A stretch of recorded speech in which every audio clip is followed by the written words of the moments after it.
I was always looking for the way to make people smile. Since we get hungry every day, we have to cook every day. So even though cooking is fun, doing it every day makes it something you got to do. We want to inspire people to enjoy cooking more.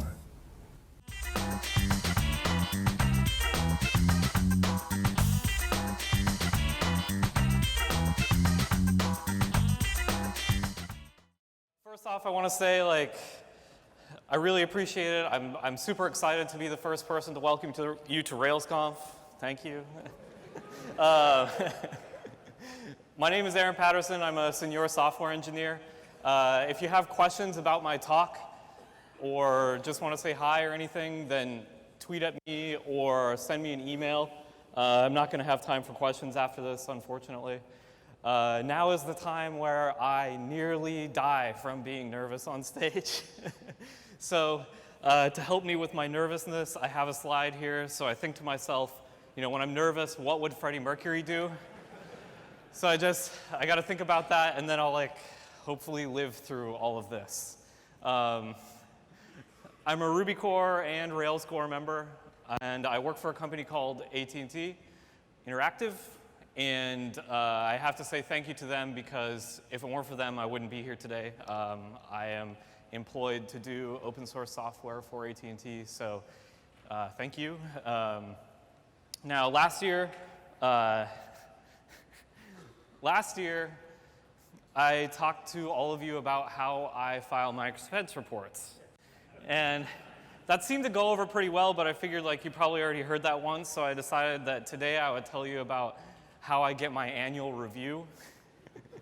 So the way that it works is I work at home, right? So I work at home and I have a laptop, and my network setup looks kind of like this. I got a laptop that goes out to the internet, and that's amazing.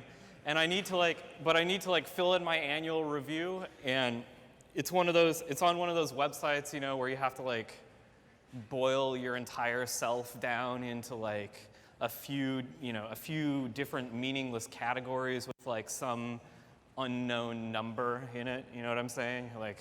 Yeah, I'm a 3 or something. But anyway, that's what I have to do. And the way that I access that is I have to access it through an amazing VPN. So I fire up my little Cisco VPN, and it tunnels through the cloud and gets me into work, right? So I'm doing that, and it's great. Working on my thing, but I can't, I finally access the website, and the website says, hey, your browser is not supported. And I'm like, oh, crap, okay, I'm running Chrome. So I'm like, okay, I'll switch over to Safari. No, your browser is not supported. You need to be running, an older version of Safari. And I'm like, okay, well, I've got a Windows VM on my laptop. I'll just fire that up. Fire up some Internet Explorer and hit that website, because it wants Internet Explorer, of course. So I do that, and it says to me, yeah, your browser is not supported in IE. And I'm like, what? They're like, yes, it has to be IE 7, not IE 9, or whatever it was that I'm running. And I'm like, I have no idea how to downgrade IE on my machine. I have no idea how to do that. So, then I'm like, well, what am I going to do? And then it dawns on me, I actually have a Mac server at home with a Windows VM VirtualBox running on it. So I can connect to my Mac, fire up the virtual machine, hit that, and then go back out to the network and do my thing on IE7. So I'm like, okay, cool.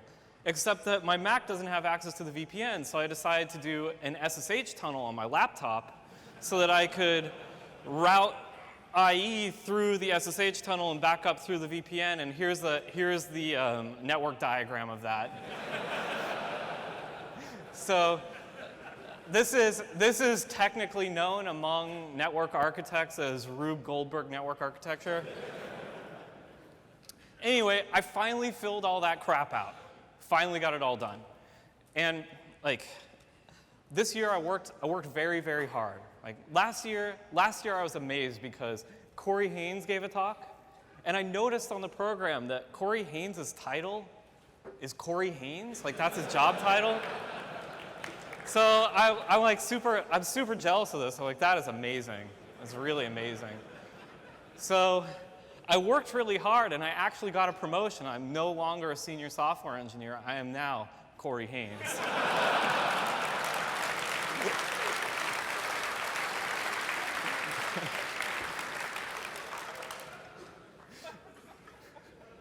So I want to talk about failure, and I want to talk about my personal failures. So I'm going to talk about some failures. I'm going to talk about my personal failures. I tentatively titled this talk, "I've Made a Huge Mistake."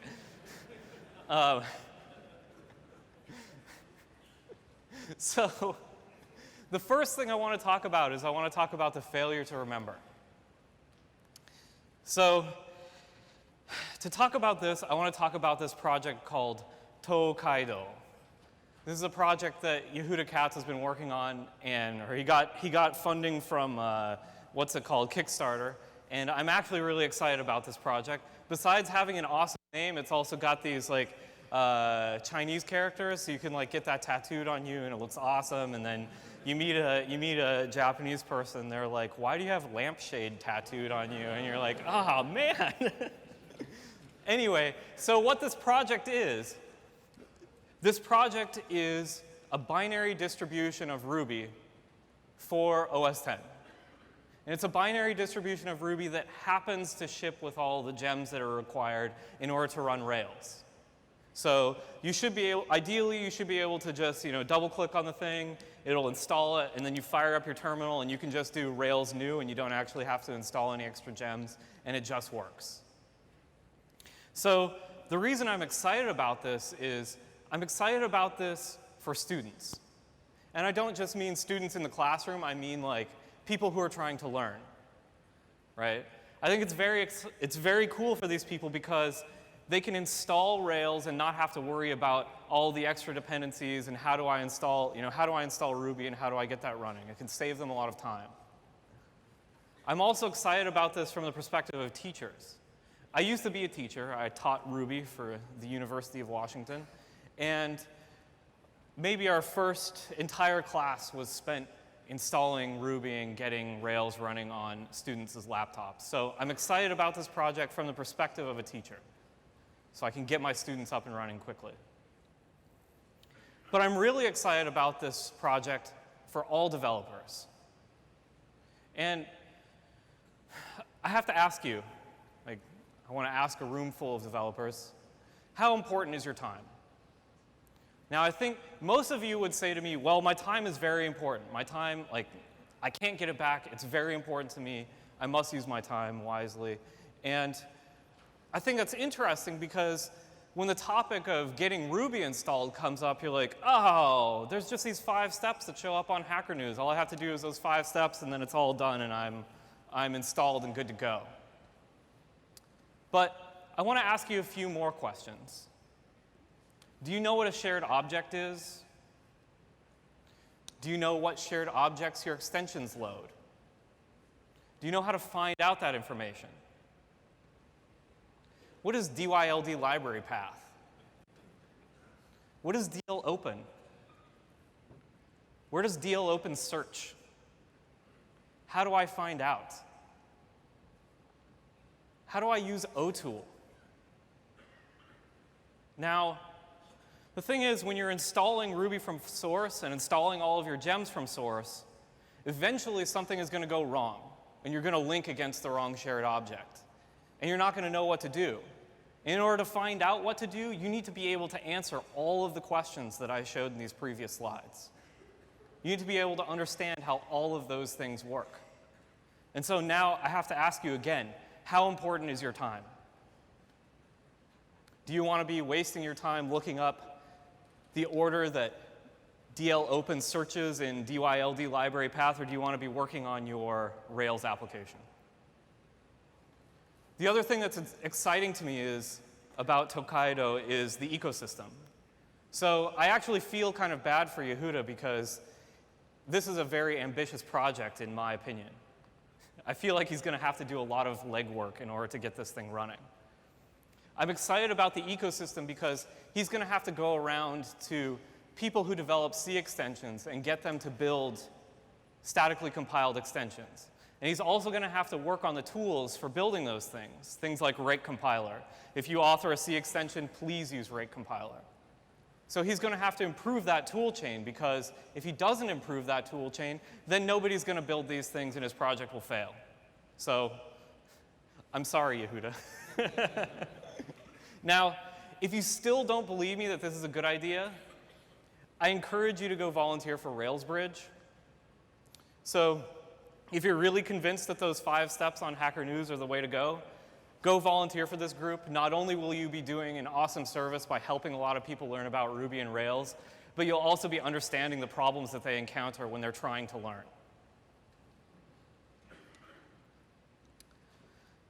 The next thing I want to talk about is failure to evolve. I have failed to evolve.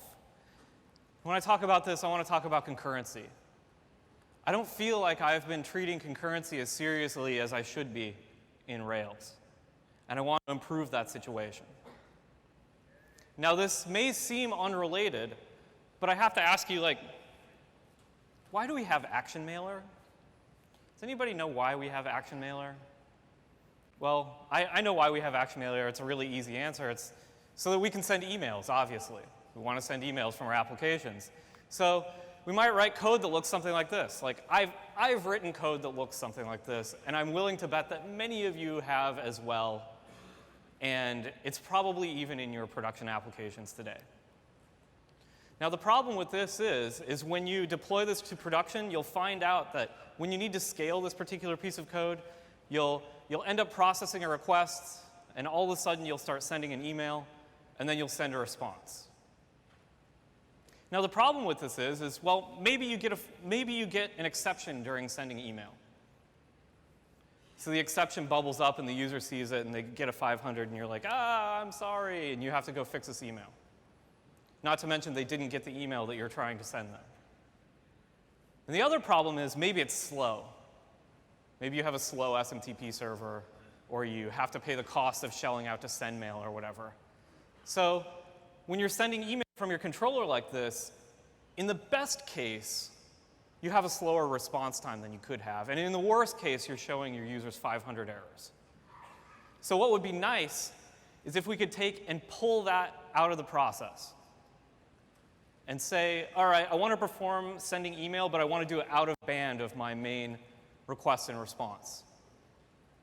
So then, in that case, we'll just process the request, send the response, and send the email. We send the email in out of band from our normal request and response, and now our user is immune from seeing these 500 errors from our email. And this is a classic example of a producer-consumer pattern. So we have our controller, which is producing some work, send out an email, and we have a consumer that needs to consume this and actually do the email sending. So then I have to say, well, why do we have Action Mailer, but we have no queue? And I thought about this for a while, and I finally realized, well, we do have a queue. We actually do have a queue in Rails. It's called ActiveQueue, is what it's called. The main problem with it is that nobody uses it. And the reason nobody uses it is because, well, it has no documentation, no examples, and lots of configuration. So let's take a look at an example of using ActiveQueue. So we say, OK, we have a runnable, we instantiate a new ActiveQueue, and we queue up our runnable thing. Now, when we want the consumer to consume the emails, we have a new thread, and we pop off the queue, and we just run that. So that's what our runtime looks like. So what does our configuration look like? Well, this is our configuration. This is what it looks like. So the reason there's no documentation and no examples is because ActiveQueue's implementation is actually 0 lines. I don't know if you caught that last slide, but I'm basically just assigning the queue implementation over to ActiveQueue and using the queue API. But the thing is that this sending email is actually a real problem. And when we have to go send emails, many of you decide, well, I need to do this in the background, so I'm going to go choose some sort of queue. I'm going to say like, well, maybe I should use rescue, or maybe I should use AMQP, or Q Classic, or delayed job, or sidekick. One of these things, you're like, oh, I'll just go use this thing, and then I'll send the emails out of band. But the really annoying thing about all of these is they all have different interfaces.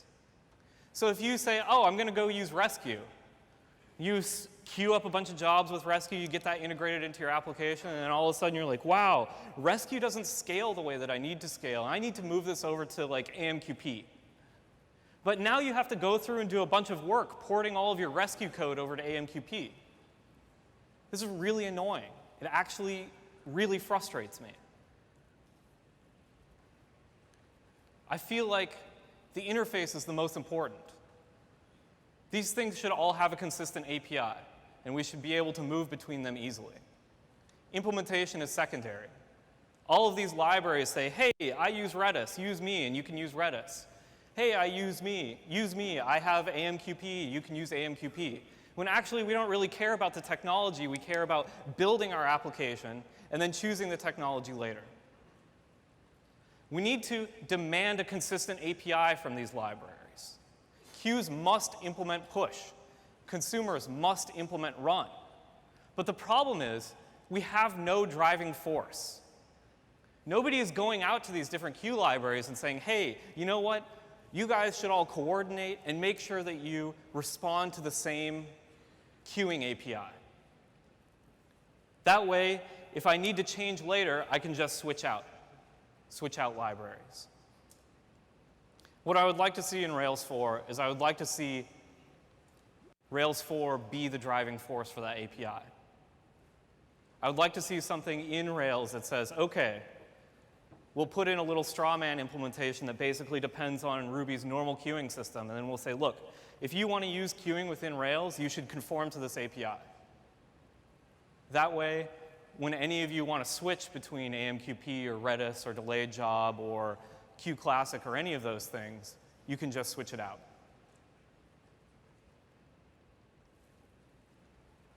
I want to talk about failure to lead. And specifically, I want to talk about features. Fear of features. So,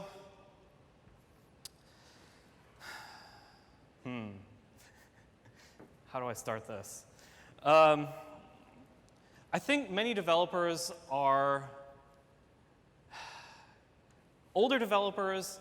It seems like older developers are afraid of features, but that's not what it is. I want to say that older developers are not afraid of features. I think that older developers have a lower tolerance for technical debt. So let's say some particular feature comes in. They're afraid of this debt that comes along with the feature. And if I could graph this, I would say, well, this is what a particular developer's tolerance for debt looks like. So if you're a new developer, you have higher tolerance for some debt of a particular feature. And as you get older, or as you get more experience as a developer, your tolerance becomes lower. And I want to try and somewhat quantify this. And the way we can quantify this is if we look at the value of a particular feature. Let's say the value of some feature is its current value, the implementation we actually write today, plus its potential value. Like we can see this being useful in the future for some things. And then there's a cost. There's a cost associated with that feature, which is the dev time, our initial dev time for actually writing out what we were thinking about, plus maintenance costs in the future. So I like to think about this as tolerance for a particular feature is the value divided by the time. And what's interesting about this is, say, if you're a younger developer, you're not as good at predicting what the maintenance time is going to be. Or you're not as good at predicting what the future benefit of some particular task is. And because you can't calculate those things, your tolerance for some particular new feature is going to be higher. If you don't pay the maintenance time, your tolerance is higher for some features. New developers are more likely to click the merge button. And this is because they didn't have to pay that upfront cost. And they're poor at determining what the maintenance fees will be. So they say, ah, awesome, somebody forked my project and sent me this new feature that does whatever, merge. Love it, merge, go. Until later on down the road, they're like, oh man, why did I merge that? Now I've got to support all of these people and maintain it. So in order to look at this a little bit closer, I want to look at types of features. And we're going to look at some of the different types of features that are in Rails, and we're going to categorize them. I would like to categorize them into 3 different categories: cosmetic features, features that come about from refactoring, and course-correcting features. And I define these like this. Cosmetic features have dubious value and unknown debt. If you're not sure exactly what the value is, like it may have potential, it has some value now, it may have some potential in the future, but you're not quite sure. And it has unknown debt. So we don't know what this is going to cost in the future, and we're not quite sure how to quantify that. And I think one good example from Rails that we can see is tagged logging. Trollolo. So what is tagged logging? This is what tagged logging is. We say, okay, we're going to tag these 2 things, and then we log some information, and this is our output in the log file. So it takes these 2 tags and then puts them together inside of some brackets and outputs them. Now, the problem with this is that the initial implementation was not thread safe and wasn't compatible with some logging libraries. So before we even released this, we had to actually go through and fix thread safety and make sure that it worked with other logging libraries that could possibly set on Rails. Another problem, and I found this as I was just perusing the code preparing these slides, is that it doesn't actually escape input. So if you have dynamic tags, you could get screwed. So this version of fancy concatenation took 18 commits and 10 authors. In my opinion, it has dubious value and unknown debt. And when I look at this feature, I wonder to myself, why do we need this? Maybe it's better as a plugin. Now, if we can look at refactoring features. Refactoring features have high value and low debt, maybe negative debt. And the reason these have negative debt is because these particular features came about from us improving the architecture of our system. So we actually went through trying to actually reduce our code debt, and we found that, hey, well, if I use this particular, if I change it to use this particular pattern, these features fall out. An example of that would be notifications. So in Rails, you can instrument something, and then we get a subscription to it. But the problem with this is that the consumer here only gets notified after foo has finished. So we've improved that in Rails 4 such that you can get start events and finished events and actually build tree-based data structures from the event system. And we were able to do this by actually refactoring the internals of the notification system such that it had less code and less coupling. And we can actually produce call graphs from our system that look somewhat like this and show, well, this is how much time something took, this is how much time my children took, et cetera. So this refactoring gave us less code, more information, and smaller stack sizes in our system. The third thing I want to look at is course-correcting features.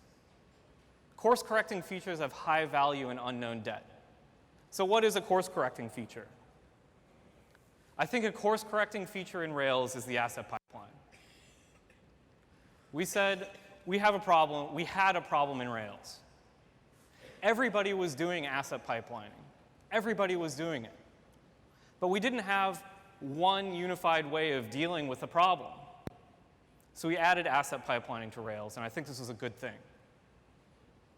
So what a course-correcting feature did is it said, well, hey, we're off our course, and we need to be somewhere, and obviously that place is my cat.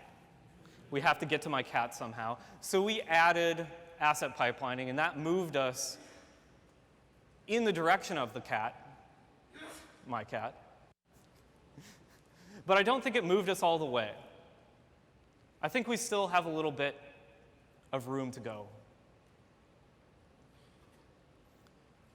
let's talk about computation distribution.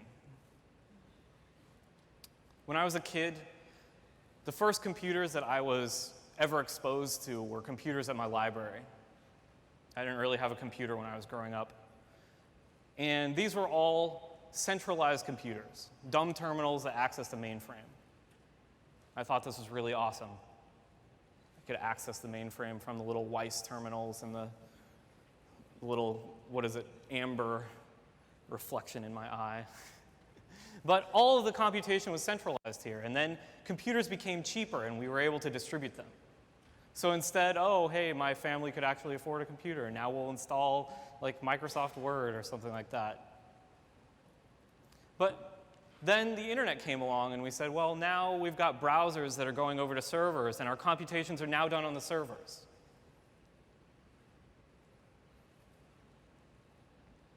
The server is doing all the work for us and we basically have a dumb terminal again.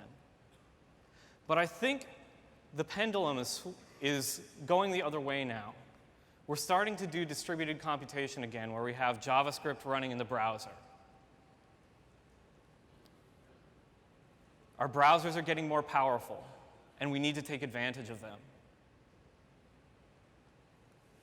Now, one interesting problem with course-correcting features is that we're willing to take on high debt for them. We know that our system needs to go in this direction. We know it has to go there. And we're willing to take on high debt in order to get to that place. So, because we added asset pipelining to Rails, it could not fail. We could not allow it to fail. We cannot allow it to fail because that's the direction we need to go. But the problem with taking on so much debt like this is that for technical debt, there is no bailout. We can't go to the Federal Reserve and be like, hey, can I have some money? That would be nice. I would appreciate that. We can't do that. Somebody has to pay down this technical debt. Now, it seems apparent to me that the computation location is changing. We're doing less computation on the server and more computation on the browser. We're trying to distribute this, and we need to be prepared. Thank you.